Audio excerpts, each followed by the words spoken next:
Why everything on the internet feels worse now. Let's talk about why everything on the internet feels slightly worse than it did 5 years ago.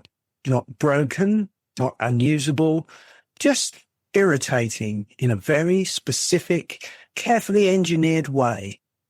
If you've ever thought, I don't remember this being this annoying, you are not imagining it.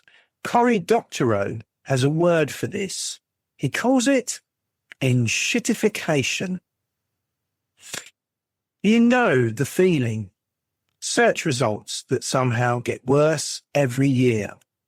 Social media feeds full of things you did not ask for. Streaming services that remove content you've already paid for.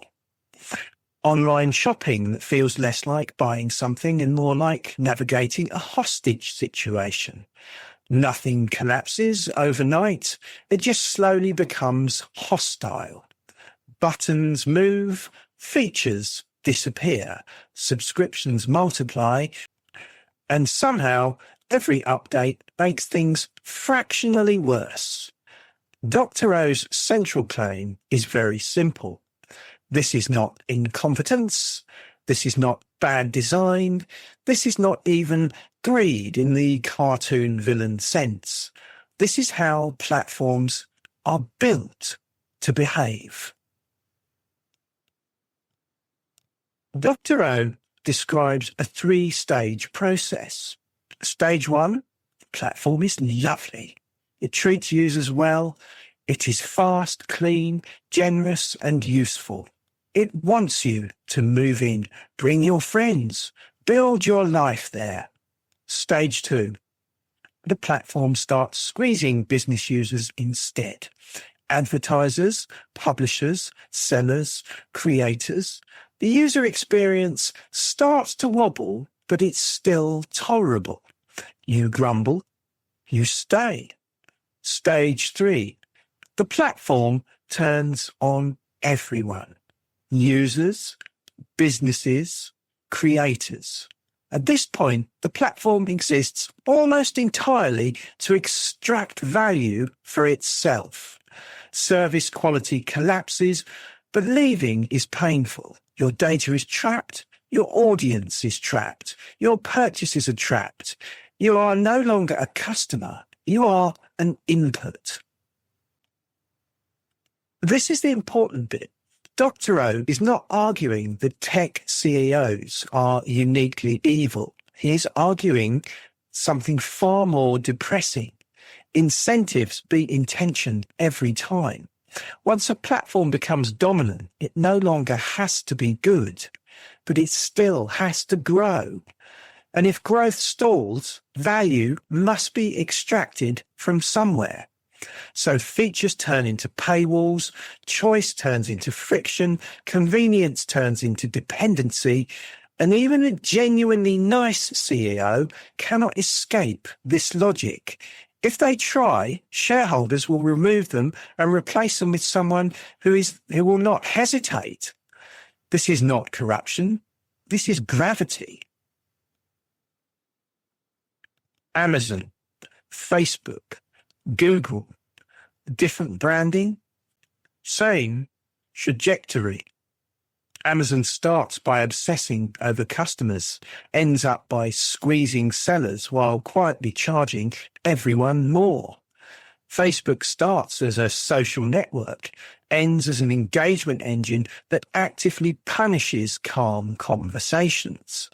Google starts by organizing the world's information, ends by selling you ads for the thing you just searched for. None of this is surprising once you understand the pattern. The platforms did not betray their values, they fulfilled their business model. At this point, someone always says, just use something else. That sounds reasonable. It is also nonsense. You cannot simply leave a platform when your social graph lives there, when your purchases live there, when your audience lives there, when your work history lives there. Lock-in is not a side effect. it is the product. Doctorow points out that platforms survive not because people love them, but because leaving feels worse than staying. That's not loyalty, that is captivity.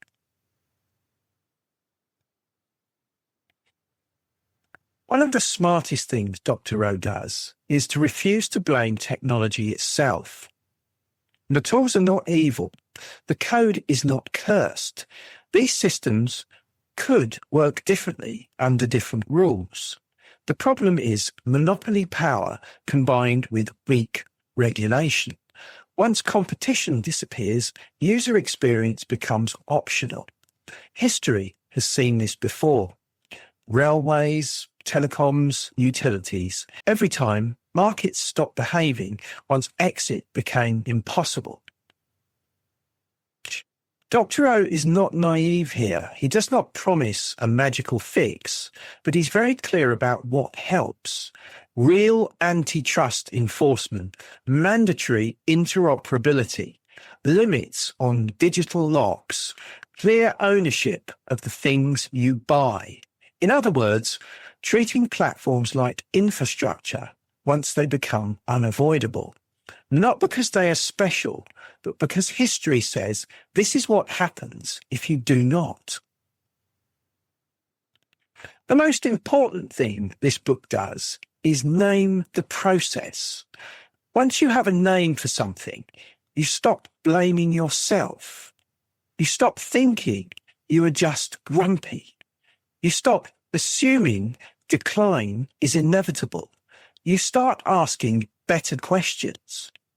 Why is this worse? Who benefits? And why is leaving so hard? That shift alone makes Enshittification worth reading. If the internet feels like it is getting worse, you are right. If you cannot quite explain why, Cory Doctorow can. This book does not make you comfortable. It makes things legible. And once you see the pattern, you cannot stop seeing it. If you found this useful, like the video, subscribe, and tell me in the comments which platform you think is furthest along the Enshittification curve. I have a few candidates in mind.